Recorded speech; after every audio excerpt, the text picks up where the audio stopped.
ఓం నమో నారాయణాయ. ఓం నమో భగవతే వాసుదేవాయ. భగవద్భక్త బంధువులందరికీ కూడా పురాణ వచనంలో భాగంగా సూత మహర్షుల వారి యొక్క తత్వాన్ని ప్రస్ఫుటించే విధంగా సుఖ మహర్షి యొక్క వృత్తాంతాన్ని వివరించుకుందాం. ఈ సుఖ మహర్షుల వారు ఎవరు, ఎందువలన సుఖ మహర్షుల వారి యొక్క రూపము చిలుక మొహాన్ని ధరించి ఉంటుందనే విషయాలను సవివరంగా తెలుసుకుందాము. తేజోవంతమైనటువంటి తత్వాన్ని ప్రస్ఫుటించే విధంగా అంతటి సుఖ మహర్షుల వారి వైశిష్ట్యాన్ని వివరించుకుందాం. వ్యాస మహర్షుల వారి యొక్క కుమారుడు సుఖ మహర్షి. సాక్షాత్తు ఎన్నో పురాణాలను రచించి మానవాళి అంతటినీ కూడా అజ్ఞాన తత్వం నుండి పారద్రోలగలిగి జ్ఞానం అనే వెలుగులను తీసుకువచ్చి ఆద్యంతము కూడా జనులని ధర్మ మార్గం వైపుగా నడిపించేటువంటి పురాణేతవేత్త వేదవ్యాసుల వారి యొక్క కుమారుడు శుక మహర్షి. అంతటి శుక మహర్షి తనదైన తత్వాన్ని ప్రస్ఫుటించే విధానంగా ఆద్యంతము కూడా ఈయన కూడా తండ్రి వలె ఒక మంచి పేరు సంపాదించుకున్నాడు. విధంగా ఈ యొక్క అధిక మాసకాలంలో సుఖ మహర్షి యొక్క వృత్తాంతాన్ని వినడం ద్వారా అజ్ఞాన నివారణము, జ్ఞానప్రదాయకముగా మనకి తెలుపబడుతుంది. సుఖ మహర్షి యొక్క జీవన గమనం సమస్తోత్తమైనటువంటి మానవాళికి కూడా ఆదర్శనీయమైనది. ఎందుకు ఈనాడు మనం ఇంతటి వైశిష్ట్యంగా సుఖ మహర్షుల గురించి తెలుపుకుంటున్నామంటే, ప్రస్తుత కాలంలో ఉన్నటువంటి పరిస్థితులన్నీ కూడా మనకి ఆనాడు సుఖ మహర్షి కలిగి ఉండి తెలిసి చెప్పాడు. ఏమిటయా అంటే కూడా అంతటినీ కూడా మనం ఈ యొక్క విషయ వృత్తాంతంలో వివరించుకుందాం. ముందుగా సుఖ మహర్షి యొక్క జననము. ఒకనాడు వ్యాస మహర్షి మేరు పర్వతం మీద తపస్సును ఆచరింపదలుస్తూ ఉన్నాడు. అపుత్రస్య గతిర్నాస్తి అన్న ప్రకటితముగా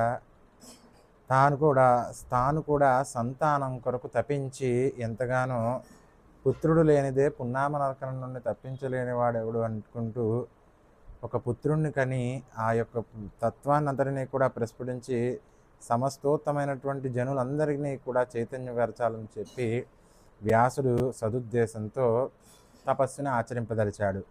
ఎవరికి తపస్సును ఆచరించాడంటే అంతటి సాక్షాత్తు శ్రీ పరమశివోత్తముణ్ణి ఆద్యంతము కూడా ఓం నమ శివాయ, ఓం నమ శివాయ అంటూ రుద్రుడిని తపస్సు చేయదలిచాడు వ్యాస మహర్షుల వారు. ఇలా తపస్సు చేస్తున్న తరుణంలో కొన్ని వేల ఏళ్ళు గడిచాయి. గడిచిన క్రమానుకంగా ఇంకా ఇంద్రుడికి భయం అనేది పట్టుకుంది. ఎందుకంటే మనం గమనించగలగాలి కొన్ని విషయాలు. ఇంద్రుడు ఎప్పుడూ కూడా స్వర్గపీఠాన్ని అధిరోహించి ఉంటాడు. అతడి స్వర్గం నందు తన సింహాసనం కాపాడుకొనుటకు తాను చేయలేని ప్రయత్నం అంటూ ఉండదు. అందుకని సృష్టిలో ఎక్కడ తపస్సు ఆచరించినా కూడా మొట్టమొదట భయపడేది ఇంద్రుడే. ఎందుకంటే ఎవరైనా ఈ యొక్క పీఠాన్ని అపహరించుకుపోతారా, లేదా ఈ పీఠం వద్ద ఉన్నటువంటి రంభ, మేనక, అప్సరసలైనటువంటి వాళ్ళని అపహరించి తన యొక్క రాజ్యాన్ని అపహరింపదలుస్తారా అని ఇంద్రుడు ఎప్పుడూ కూడా భయపడుతూ రాజ్యం అంతటినీ కూడా కాపాడుకుంటూ ఉంటాడు. అదే ప్రకటితంగా అంతటి వ్యాస మహర్షి చేస్తున్న తపస్సు కూడా ఇంద్రుడి దృష్టిలో పడింది. ఏంటి వ్యాస మహర్షి ఇంతలా తపస్సు చేస్తున్నాడు, కొంపదీసి నా యొక్క ఈ పీఠానికి కానీ ఇతగాడు ఏ విధమైనటువంటి ఆటంకాలు కలిగించడు కదా అని చెప్పి మనస్సులో భావింపదలుస్తూ ఒక్కసారిగా వ్యాస మహర్షి తపస్సు చేస్తున్న ప్రాంగణానికి ఇంద్రుడు చేరుకొని అనేకమైనటువంటి ఆటంకాలు అనేవి ఏర్పరిచాడు. ఈ ఏర్పరుస్తున్న తరుణంలో ఇంకా సాక్షాత్ అతగాడు పరమశివుడి కోసం తప్పిస్తుండడంతో చూసి ఇంద్రుడు ఇంకా చేయవలసిందంతా కూడా చేసి తిరిగి అవుతున్న తరుణంలో రుద్రుడు ప్రత్యక్షమై ఈ విధంగా తెలిపాడు. ఓయి ఇంద్ర, నీవు చేస్తున్నది తప్పు. అతగాడు కేవలము తనకి పుత్రులు కలగాలనే ఒక సదుద్దేశంతో తపస్సును ఆచరిస్తున్నాడు. నీవు నీ స్వార్థ భావంతో నీ పీఠాన్ని రక్షించుకున్నటకు ఇతగాడిని ఆటంకాలు కలిగిస్తున్నావు. ఇది ముమ్మాటికి కూడా తప్పిదమైనది. నీవు దయచేసి నీ యొక్క కార్యాన్ని విరమించుకుని వెళ్ళి నీ యొక్క సింహాసనం మీద కూర్చో అంటూ ఇంద్రుడిని అక్కడికి మందలించి ఈశ్వరుడు పంపించి వేశాడు. ఎటకేలకు పరమేశ్వరుడు అనుగ్రహించాడు. అనుగ్రహిస్తున్న తరుణంలో వ్యాస మహర్షి ఇంకా తపస్సు అనేది పూర్తవుతున్న తరుణంలో అటుగా ఒక్కసారిగా ఘృతాచి అనే ఒక చిలుక వెళ్ళింది, ఒక అప్సరస వెళ్ళింది. ఆ అప్సరస ఏ విధంగా ఉందంటే చిలక పలుకులను పలుకుతూ అందమైన రమణీయ ఆకృతంతో ఉన్నది. రమణీయ ఆకృతంతో ఉన్నటువంటి ఆమెను చూశాడు. ఒక్కసారిగా చూస్తున్న తరుణంలో ఇంకా తదుపరి తపస్సు అనేది ఆచరించదలిచాడు. ఇంకా అలా ఆచరింపదలుస్తున్న తరుణంలో పరమశివుడు ప్రత్యక్షమై వరాన్ని అందించాడు.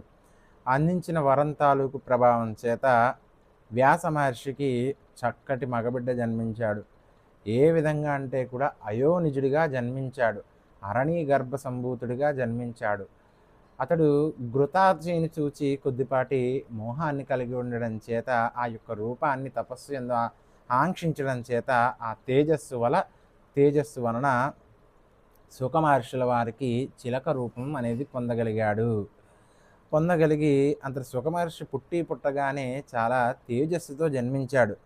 జన్మించి దాదాపు 12 ఏళ్ళ ఒక కుమారుడు వలె అతగాడు జన్మించదలిచాడు వరప్రభావం చేత.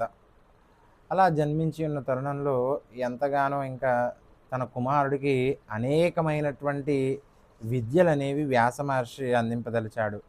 తాను నేర్చుకున్న విధానంగానే అన్ని విద్యలు సకల కళలు అన్నీ కూడా సుఖమహర్షి వారికి అందించి అతగాడిని కూడా ప్రయోజకుడు చేశాడు. ఎట్టకేలకు అతడు యవ్వన వయస్సుకు చేరుకున్నాడు. సుఖమహర్షి బహు సౌందర్యవంతుడిగా అంతటి చిలక ముఖాన్ని ధరించి దేహంలో దారుఢ్యంగా ఉండి ఒక మంచి ఆకృతితో ధర్మమైనటువంటి తత్వంతో జీవనాన్నంతటినీ కూడా అతగాడు అలా దినదిన ప్రవర్ధమానం అవుతూ సుఖమహర్షి కూడా ఎంతగానో తేజోవంత రూపుడిగా వెలుగొంది. సమస్తోత్తమైనటువంటి జ్ఞానతత్వాన్నంతటిని కూడా అతగాడు పొందగలిగాడు. జ్ఞానాన్నంతటినీ కూడా పొంది ఇంక ఎట్టకేలకు తన తండ్రి కోరిక మేరకు అంతటినీ కూడా అభ్యసించేందుకు సమస్తోత్తమైనటువంటి మార్గాన్ని అవలంబింపదలుస్తూ ఉంటాడు. అంటే ఇంకా ఇక్కడ వ్యాస మహర్షి ఒక కోరిక కోరతాడు. ఇంకా సుఖమహర్షితో, పోయి సుఖమహర్షి, నీవు సకల విద్యలను కూడా అభ్యసించావు, సమోన్నతమైన స్థితిలో ఉన్నావు, నాతో పరిపాటిగా జ్ఞానంలో నీవు తేజోవంతుడిగా వెలుగొందుతున్నావు, ఇంకా నీవు గృహస్థాశ్రమాన్ని అవలంబించాలి, యవ్వనం అనేది నీకు పూర్తవుతుంది, ఈ సమయంలో నీవు ఖచ్చితంగా నీకు వివాహం అనేది చేయగలగాలి, తద్వారా నీవు గృహస్థాశ్రమాన్ని స్వీకరింపదలిస్తే జనులను మరింత తేజోవంతంగా నీవు ఉద్ధరింపగలిగిన వాడవుతావని చెప్పి వివాహాన్ని చేసుకోమని కుమారుణ్ణి కోరాడు వ్యాస మహర్షి. ఇక్కడ నుంచి మనకి అసలమైన కథ మొదలవుతుంది సుఖమహర్షుల వారి యొక్క వృత్తాంతంతో. ఇంకా సుఖమహర్షి ఒక్కసారిగా వివాహం అనే మాట వినేసరికి ఆయన ఎంతగానో ఆందోళన అనేది చెందుతూ ఈ విధంగా అంటున్నాడు తండ్రితో, ఓయి తండ్రి వ్యాసోత్తమ, నీవు చెప్పినది ఏమైనా సబబుగా ఉన్నదా? ఈ యొక్క వివాహాన్ని చేసుకుని జనులు ఎవరైనా కూడా సుఖంగా ఉన్నారా? వివాహం అనేది ఎప్పుడూ కూడా వైరాగ్యంగానే వెలుగొందుతుంది. అంటే ఎప్పుడూ కూడా మనము ఈ యొక్క తత్వాన్ని అనుసరించే తరుణాన వివాహాన్ని చేసుకున్నట్లయితే ఖచ్చితంగా మన మీద ఆధారపడి ఒక కుటుంబం ఉంటుంది, వాళ్ళని పోషించాలి, వాళ్ళని పోషిస్తూ ఇంకా మనకైనటువంటి ఆనందాలను అన్నిటినీ కూడా వదులుకోగలగాలి. ఇంకా ఇందులో జ్ఞానం ఎక్కడున్నది తండ్రి? వైరాగ్యమే కదా కనబడుతుంది. మన జీవితం ఎప్పుడూ కూడా ఇంకా పిల్లల గురించే ఇంక తారసపడుతూ ఈ సంసారం అనే బంధనంలోకి నీవు నన్ను నెట్టివేస్తున్నావు తండ్రి, ఇది ముమ్మాటికి కూడా తప్పిదం అంటూ సుఖమహర్షి తండ్రితో వాగ్వాదం చేస్తూ ఉంటాడు. చేస్తూ ఉన్న తరుణంలో మరలా అంటున్నాడు సుఖమహర్షి, తండ్రి నీవు పడ్డ ఈ సంసార బంధనంలో నన్ను కూడా పడవేస్తావా? సంసారము అనేది ఒక బంధనం లాంటిది. ఆ బంధనంలో పడితే సాగరంలో ఈదుతున్నటువంటి వ్యక్తి వలె ఇంకా అనుబంధాలు, రక్తి, అనురక్తులతో కొట్టుమిట్టాడుతూ ఇంకా జీవనంలో మోక్షం అనేది ఎక్కడ సిద్ధిస్తుంది? అన్నిటినీ కూడా నేను కోల్పోతాను. నేను ఇక్కడ నుండి బదరికాశ్రమం వెళ్ళి నా జీవితాన్ని అడవుల వైపు నడిపించుకుంటూ మోక్షం పొందుతాను. నాకు ఈ వివాహము వద్దు, గృహస్థాశ్రమం కూడా వద్దే వద్దని చెప్పి నిస్సంకోచంగా తన తండ్రికి తెలియజెప్తాడు. ఇంకా చెప్తాడు సుఖమహర్షి. వ్యాస మహర్షుల వారు ఎంతగానో ఆందోళన పడి ఆద్యంతము కూడా కుమారుడి యొక్క వైరాగ్య స్థితిని, విరాగ్య స్థితిని అతగాడు చూసి కొద్దిపాటి నిర్లిప్తుడయ్యాడు. ఇదేమిటి, ఇతగాడు చిన్ననాటి నుండి కూడా బహు తేజోవంతంగా వెలుగొందాడు, సకల వేదాలను కూడా ఇతగాడు పఠించాడు, సమస్తోత్తమైనటువంటి పురాణాలన్నిటినీ కూడా ఇతడు అవపోసన పట్టాడు, ఇంత జీవనాన్ని అవలంబించి ఇంకా వివాహాన్ని వద్దంటున్నాడు, ఎలాగా అనుకుంటున్న తరుణంలో తెలియజెప్తున్నాడు. వివాహాన్ని చేసుకుంటే ఓయి సుఖమహర్షి, నీవు వివాహాన్ని చేసుకోగలగాలి, తద్వారా గృహస్థాశ్రమంలోకి వెళతావు. గృహస్థాశ్రమంలోకి వెళితే మిగిలిన 3 వర్ణాల వారికి నీవు ఉద్ధరింపదలుస్తూ ఉంటావు. అటు బ్రహ్మచర్యము, ఇటు వానప్రస్థాశ్రమము, అదే ప్రకటితముగా సన్యాసాశ్రమము. ఈ ముగ్గురిని కూడా ఆహారం కొరకు ఎవరిని ఆశ్రయిస్తారంటే గృహస్థాశ్రమంలో ఉన్న వ్యక్తినే. నీవు గృహస్థుడిగా మారి నీవు నీ యొక్క భార్యతో ఉండి సత్యముగా నీవు ధనాన్ని అవలంబించి సత్యవాంగ్మయం చేత వాక్కును పలుకుతూ ధర్మ తత్వాన్ని అవలంబిస్తూ సత్సంపదను నీవు చేస్తూ సత్ప్రవర్తనతో ఉండి సన్మార్గంగా నీ జీవితం అనేది వెళుతుంది. కావున గృహస్థాశ్రమాన్ని నీవు స్వీకరించు, తదుపరి వానప్రస్థానికి వెళ్ళు, నీ కుమారుడికి మనమలు జన్మించిన తర్వాత తదుపరి సన్యాసాన్ని స్వీకరించు. ఇది యొక్క పరిణామక్రమము. అంతేగాని దీనిని విడిచిపెట్టి నీవు ఏకకంఠంగా సన్యాసాశ్రమంగా వెళ్ళి అడవులలోకి వెళతానంటే ఇది ముమ్మాటికి కూడా ఏమాత్రము గోచరింపదగినదని చెప్పి వ్యాస మహర్షి సుఖమహర్షితో తెలియజెప్పాడు. ఇంకా తెలియజెప్పిన తరుణంలో సుఖమహర్షి ఎంతకీ కూడా వినకపోవటం చేత మరలా వ్యాస మహర్షి తెలియజెప్తాడు. ఓయి సుఖమహర్షి, నీవు ఖచ్చితంగా నేను దేవి భాగవతాన్ని రచింపదలిచాను, అందులో నీకు ఉన్నటువంటి సందేహాలన్నిటికీ కూడా ఒక సమాధానం ఉంటుంది అని చెప్పి ఒకసారి దేవీ భాగవతాన్ని చదువు అంటూ వ్యాస మహర్షి తెలియజెప్తాడు. అలా తెలియజెప్పిన తరుణంలో అందులో విషయాలను కొన్ని ఓటంకిస్తూ ఉంటాడు వ్యాస మహర్షి.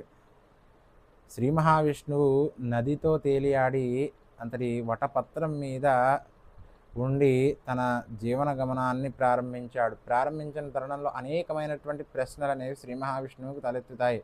నేను ఈ వటపత్రం మీదకి ఎలా వచ్చాను, ఎవరికి జన్మించాను, నేను ఎలా ఇక్కడ నుండి ఉద్భవించి వీటి నుండి నేను ఏ విధమైనటువంటి తత్వాన్ని అవలంబింపదలుస్తూ ఉంటాను అనుకోగా అంతటి ఆకాశవాణి నుండి పరాశక్తి తెలియజెపుతుంది. అందుకనే పరాశక్తియే ప్రకృతి. సృష్టి ఆవిర్భవించడానికి అందరికన్నా ముందుగా ప్రకృతి ఆవిర్భవించింది కనుక శక్తి, ఆ శక్తియే పరాశక్తి. మరి పరాశక్తి ఉద్భవించి జీవాన్ని అందించి సమస్తాన్ని కూడా ఏర్పరిచి బుద్ధి, స్థితి, లయ, శక్తి, అనురక్తి అన్ని విషయాలను, అన్ని లక్షణాలను, సమస్తాన్ని కూడా ప్రకృతి ఒక జీవన తత్వం వలె, ఒక జీవన క్రమాణుక వలె అనుసరించి అందరికీ కూడా ఉద్బోధింపబడింది. నాయన ఓ సుఖమహర్షి, నీవు ఖచ్చితంగా ఈ యొక్క దేవీ భాగవతాన్ని చదువు, తద్వారా నీ సందేహాలన్నీ కూడా నిస్సంకోచపరుస్తాయి అని చెప్తూ తెలియజెప్పాడు. అలా చెప్పిన తరుణాన ఇంకా సుఖమహర్షికి సందిగ్ధంగానే ఉన్నది. ఇంకా సందిగ్ధంగా ఉన్న తరుణంలో ఎట్టకేలకు మరలా సుఖమహర్షుల వారిని వ్యాస మహర్షులకి తెలియజెప్పిన విధానంగా ఒక కార్యాన్ని నిర్వర్తించమని కోరుతాడు వ్యాసుడు.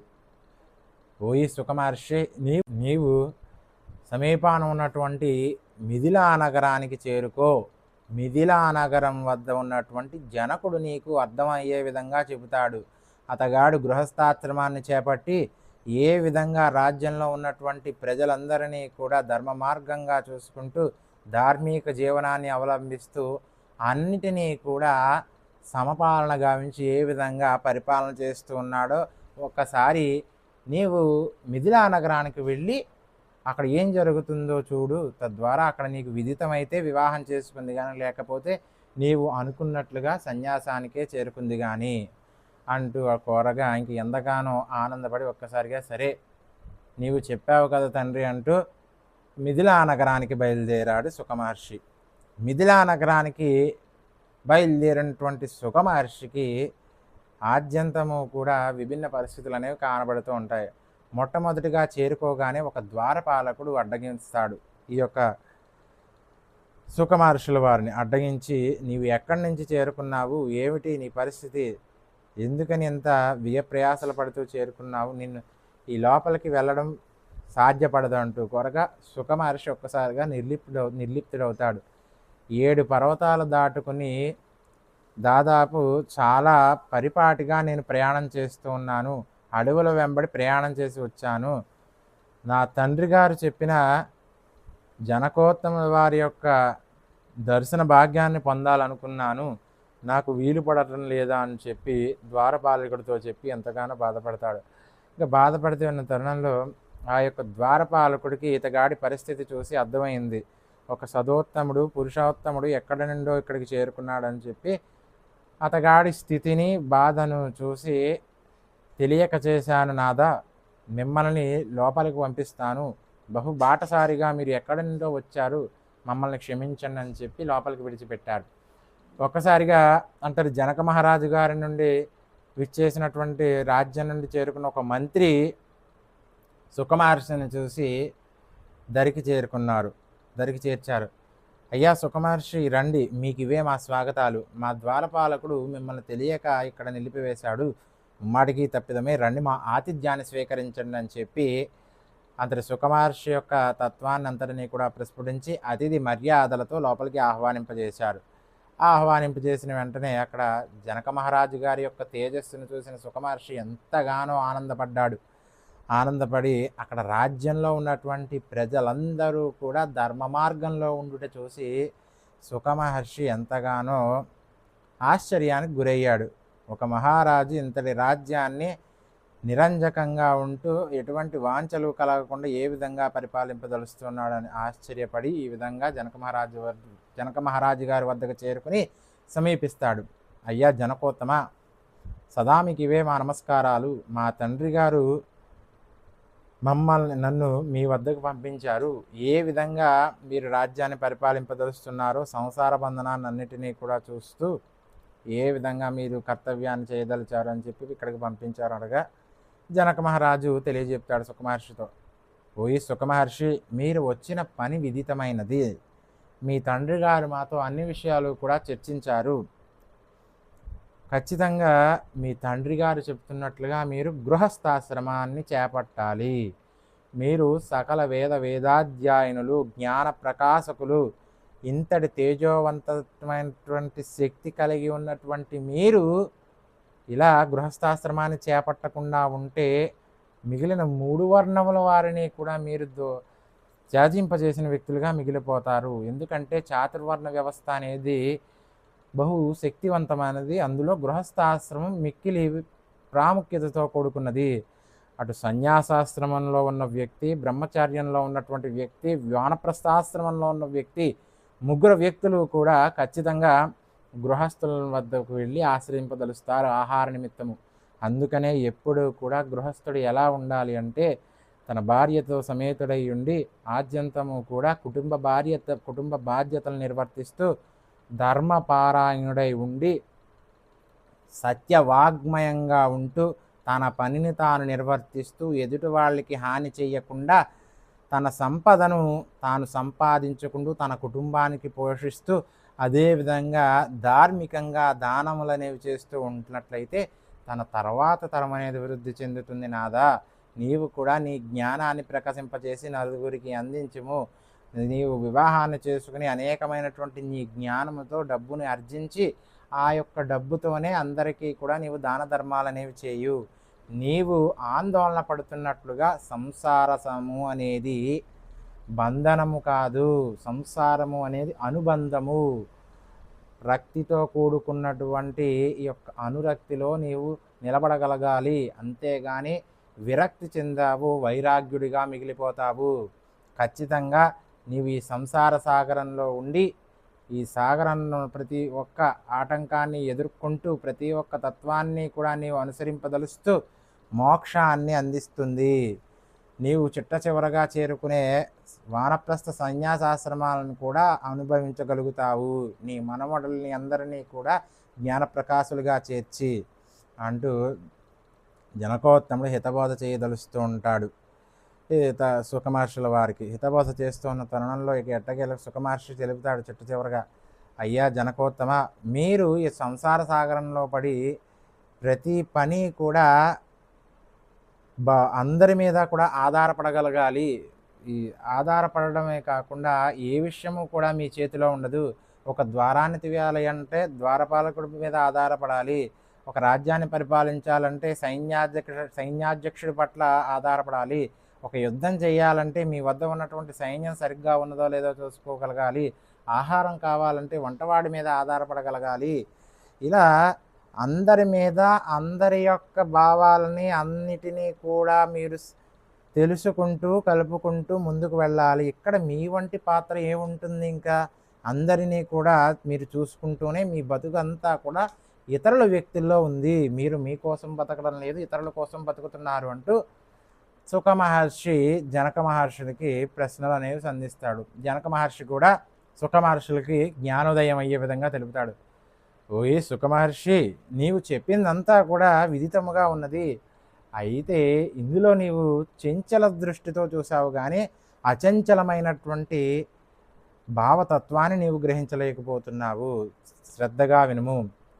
నీవు నీ తండ్రితో ఏమని చెప్పావు? ఇక్కడ ఈ వ్యాసాశ్రమం నుండి రాగానే జనకోత్తముల వారి యొక్క భావము లేదా ఇక్కడ సంతృప్తి చెందలేనట్లయితే అడవులకు వెళతానన్నావు కదా. అడవులకు వెళ్ళినట్లయితే ఏమి ఉంటుంది నీకు అడవులలో? ఎక్కడైనాను కూడా నీవు బతకాలి, ఎక్కడైనాను కూడా నీవు ఉనికిని ఏర్పరచుకోవాలంటే ఖచ్చితంగా సంబంధాన్ని ఏర్పరచుకోగలగాలి. ఎవరితోనైనాను కూడా ఒంటరిగా ఖచ్చితంగా ఏ విధమైనటువంటి ఆలన పాలన, ఏ విధమైనటువంటి అనుబంధము సంబంధము లేకుండా జీవి అనేవాడు జీవించలేడు.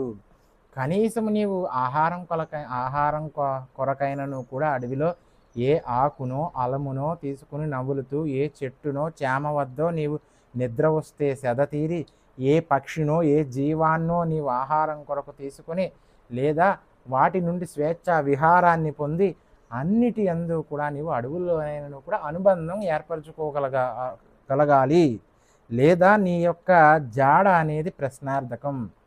అలా నీవు అడవిలో వెళ్ళే బతుకు, నేను ఇక్కడ జనుల మధ్య బతుకుతున్నాను, నా వాళ్ళ మధ్య బతుకుతున్నాను, నన్ను ప్రార్థించి నా యొక్క అనుసరణ శక్తితో ఇక్కడ అన్నీ నడుస్తూ ఉన్నాయి అనగా నీవు అనుకుంటున్నావు వాళ్ళ పని చేస్తే కానీ నీవు నడవటం లేదా అని కాదు. నేను అనుసరణగా వాళ్ళకి ధర్మ క్రమాణికను ఏర్పరిస్తేనే వాళ్ళ పనిని సక్రమంగా నిర్వర్తిస్తున్నారు. అందుకనే ఎవరి పనిని వాళ్ళు చేసుకుంటూ ఉంటే వ్యవస్థ అనేది చాలా సుఖవంతంగా నడుస్తుంది. నీవు చెప్పావు ద్వారపాలకుడు అనుమతి లేనిదే నేను లోపలికి రాలేదని. ఆ ద్వారపాలకుడు నాకు రక్షణగా నిలుస్తాడు. అక్కడ ఎటువంటి సైన్యాన్ని ఎటువంటి శత్రువులని నుండి రానివ్వకుండా ఈ యొక్క ఆహారాన్ని వండించేవారు నాకు సంపూర్ణ ఆరోగ్యాన్ని అందించే ఆహారాన్ని వీళ్ళు సిద్ధపరుస్తూ ఉంటారు. తద్వారా ఎప్పుడైతే ఆహారం అనేది సమృద్ధిగా ఉండి సురక్షితంగా ఉంటుందో శక్తి అనేది దేహానికి చేరుకుంటుంది. దేహం అనేది ఎప్పుడైతే సంపూర్ణంగా ఉందో మెదడు అనేది ఆరోగ్యంగా ఉంటుంది. తద్వారా ఆలోచన అనేది అనుసరణ అనేది తీర్పుగా, తీర్పు అనేది పరిపాలనగా రూపాంతరం చెంది జనులందరినీ కూడా ధర్మం వైపుగా నడిపింపదలుస్తూ ఉంటుంది. ఈ విధంగా ఎవరి పనులు వాళ్ళు నిర్వర్తిస్తే ఎదుటి వ్యక్తికి హాని చేయకుండా తమ పనిని తాము కర్తవ్య దీక్షతో ఆచరింపదలిస్తే ఖచ్చితంగా రాజ్యం అనేది సుభిక్షంగా ఉంటుంది. రాజు అనే వ్యక్తి పరిపాలనను కూడా తేజోవంతంగా నడిపింపదలుస్తాడు. కనుక నీవు ఏ విషయం కొరకైతే నీవు బద్ధుణ్ణి అనుకుంటున్నావో సుఖమహర్షి, అనగా ఏది నీది కాదు అనుకుంటున్నావో నీవే నిజమైనటువంటి అసంబద్ధుడివి. నేను నిజంగా నా రాజ్యంలో సుఖ సంతోషాలతో ఉన్నాను. ఏది కూడా ఏ విషయం గురించి కూడా నేను ఎక్కువ ఆలోచించడం లేదు. ఎవరి పనులు వాళ్ళు నిర్వర్తింపదలుస్తూ ఉన్నారు, ఎవరి విషయాలను వాళ్ళు ఆచరిస్తూ ఉన్నారు.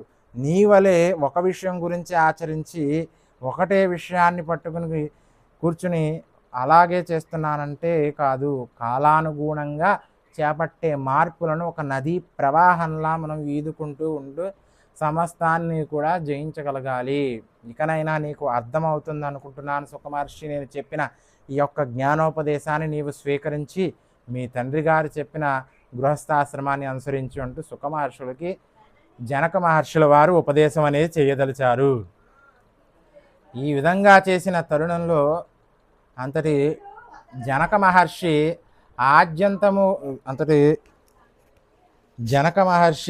ఆద్యంతము కూడా తనదైనటువంటి తత్వాన్ని అవలంబింపదలిచారు. అనగా చెత్తం.